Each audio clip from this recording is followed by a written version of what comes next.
அனைவருக்கும் வணக்கம். தமிழ் மூலம் ஹிந்தி கற்போம். நம்ம ரெண்டாவது பாடத்துக்கு போகலாம் வாங்க. தமிழில் பார்த்தீங்கன்னா கா ஒன்று தான் இருக்கும்.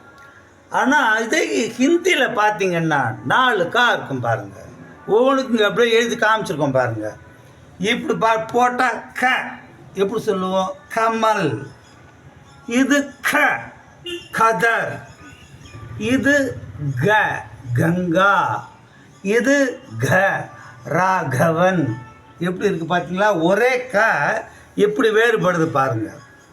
க க க க அப்புறம் ங எப்படி எங்கனம் அந்த ங. இது இந்த வருஷம் ஃபஸ்ட்டு வருஷம். அடுத்த வருஷம் பாருங்கள் ச. இதுலேயும் பாருங்கள் ச ச ஜ ஜா சட்டை அது மாதிரி. இது எச்சம் சொல்கிறோம்ல ராஜன் ஜான்சி. இது ஞ பஞ்சாப். அடுத்து ட வரிசையை பாருங்க.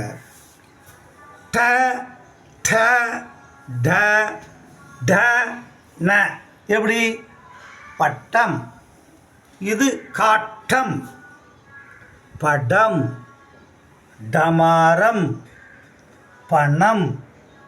அந்த வார்த்தை தாங்க முக்கியம். இந்த காதில் என்ன வார்த்தை விழுதோ அதுக்கேற்ற மாதிரி நம்ம ஸ்ட்ரோக்கை போடணும். த வரிசையில் பாருங்கள்.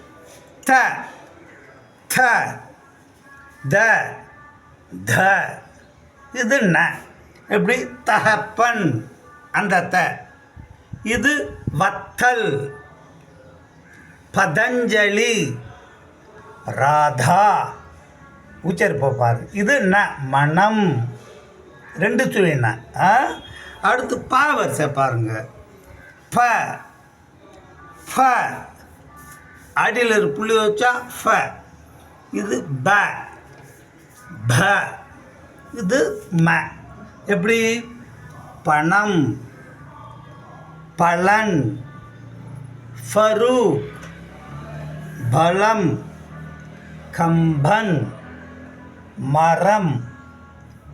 அப்புறம் பாருங்கள் இந்த யாரெல்லாம் பாருங்கள். இது ய பயன் ர ரதம் ல லட்டு. லட்டு தின்ன ஆசையா லட்டு.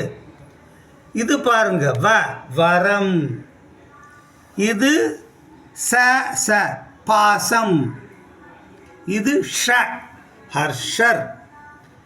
இது பாருங்க ச சரளா. இதென்ன ஹ ஹம்சம். அடுத்து இங்கே பாருங்க க்ஷ பக்ஷணம். இது த்ர மித்ரன். இது ஞான்னு சொல்லுவோம் யங்ஞம். இது ஸ்ர ஆசிரம் அது மாதிரி. இது 2வது லெசன். ஒன்றும் இல்லைங்க.